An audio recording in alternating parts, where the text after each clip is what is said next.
السلام علیکم ورحمۃ اللہ وبرکاتہ۔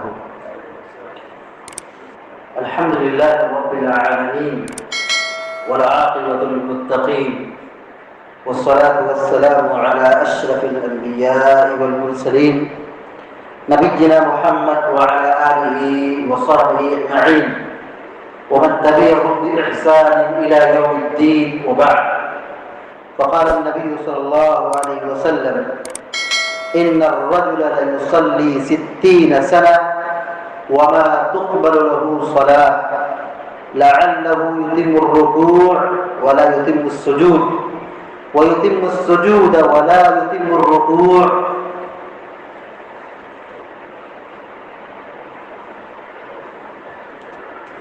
نماز کے سلسلے میں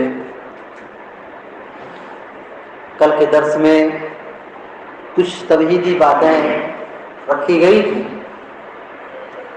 اور انشاءاللہ العزیز نماز سیریز کا یہ تسلسل باقی رہے گا۔ آج کے درس میں نماز کے متعلق اس بات کی وضاحت کی جائے گی کہ نماز میں عجلت، تیزی، جلد بازی یہ اچھی چیز نہیں ہے۔ نماز اطمینان اور سکون سے پڑھنا چاہیے، ٹھہر ٹھہر کر اطمینان اور سنجیدگی کے ساتھ نماز کے ارکان کو، واجبات کو، فرائض کو انجام دینا چاہیے۔ ایسا نہ ہو کہ آدمی نماز پڑھے اور رکوع و سجود کی ادائیگی صحیح سے نہ کر پائے، اور نماز کے جو ارکان ہیں اس کو سنت کے مطابق اور صحیح طریقے کے مطابق ادا نہ کرے اور جلد بازی کرے، تو ایسی نماز نہیں کہلاتی ہے۔ نماز وہی نماز ہوتی ہے جس کو آدمی اطمینان اور سکون کے ساتھ ادا کرتا ہے۔ پیارے نبی علیہ السلام کے پاس ایک آدمی تشریف لائے، مسجد نبوی کے اندر داخل ہوئے اور 2 رکعت نماز ادا کی، اور اللہ کے نبی کے پاس تشریف لائے اور سلام کیا۔ آپ علیہ السلام نے اس آدمی کو یہ کہا کہ ارجع فصلی فإنک لم تصلی، جاؤ پھر سے نماز پڑھو کیونکہ تم نے نماز نہیں پڑھی۔ یہ واقعہ بخاری شریف کے اندر کئی جگہوں پر آیا ہے کہ اس آدمی نے 2 رکعت نماز ادا کی، مگر اللہ کے نبی علیہ السلام نے کہا جاؤ، لوٹ جاؤ اور پھر سے جا کے نماز پڑھو کیونکہ تم نے نماز نہیں پڑھی ہے۔ وہ گئے، پھر 2 رکعت نماز پڑھ کر کے آئے، اور اللہ کے نبی علیہ السلام کے بعد تشریف لائے، وہی بات آپ نے پھر دہرائی، ارجع فصلی فإنک لم تصلی، جاؤ پھر سے نماز پڑھو، تم نے نماز نہیں پڑھی ہے۔ پھر دوبارہ گئے، پھر تیسری بار آئے، ویسے ہی نماز پڑھے تھے جیسے پہلے پڑھے تھے۔ اللہ کے نبی علیہ السلام نے پھر ان کو نماز کا طریقہ بتایا اور ان کو پھر یہ تعلیم دی کہ جاؤ پھر سے نماز پڑھو کیونکہ نماز تم نے نہیں پڑھی۔ اس آدمی نے کہا کہ مجھے نماز پڑھنے کا آپ طریقہ بتائیے۔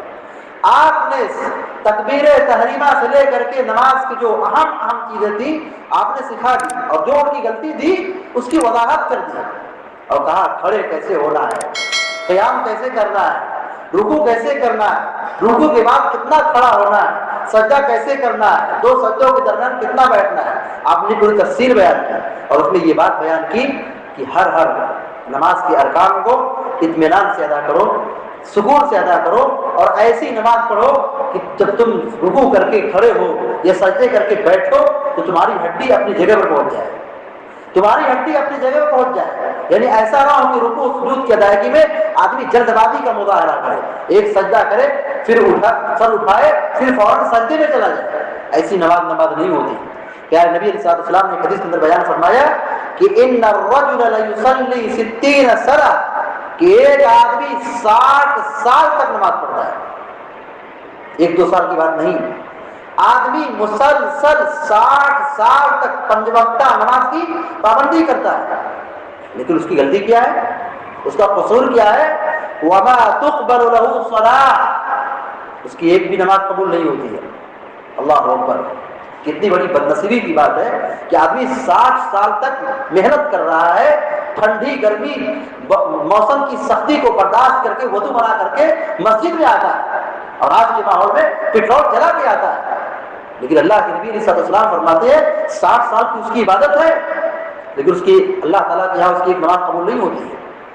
ہم سب کو بڑی توجہ دینی چاہیے، بہت ٹینشن لینا چاہیے اس مسئلے میں، نماز کے معاملے میں، کہ بھائی نماز قبول ہوتی کہ نہیں قبول ہوتی ہے۔ 60 سال تک آدمی نماز کر رہا ہے، محنت کر رہا ہے، کاروبار بند کر کے اپنا کام چھوڑ کر کے مسجد میں آتا ہے، پیٹرول جلا کے آتا ہے، لیکن نماز قبول نہیں ہوتی۔ غلطی کیا ہے؟ ریزن کیا ہے؟ قصور کیا ہے؟ کیا ہے؟ نبی علیہ السلام نے فرمایا، راوی کہتے ہیں لعلہ یتم الرکوع، اس کی نماز کیوں قبول نہیں ہوتی؟ راوی کہتے ہیں لعلہ یتم الرکوع ولا یتم السجود، ممکن ہے کہ وہ رکوع کرتا ہے اچھے سے لیکن سجدہ صحیح سے نہیں کرتا ہے۔ ایک غلطی، رکوع کر رہا ہے اچھے سے، سکون سے، ڈھنگ سے، سنت کے مطابق، لیکن سجدے میں جا کے غلطی کر بیٹھتا ہے، سجدہ صحیح سے نہیں کرتا ہے۔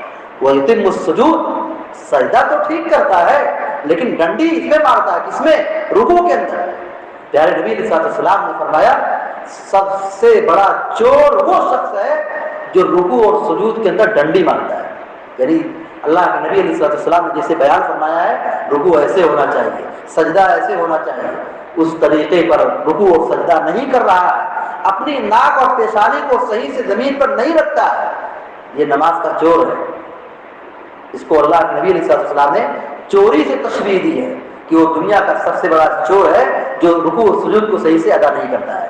ہم سب کی ذمہ داری بنتی ہے کہ نماز کے متعلق بڑی سنجیدگی کے ساتھ اس کو ہم اچھے سے سمجھیں اور نماز کو اس طریقے سے ادا کریں جیسے اللہ کے نبی علیہ السلام نے بیان فرمایا ہے، اور نماز کے اندر غلطی اور کوتاہی کرنے سے بچیں۔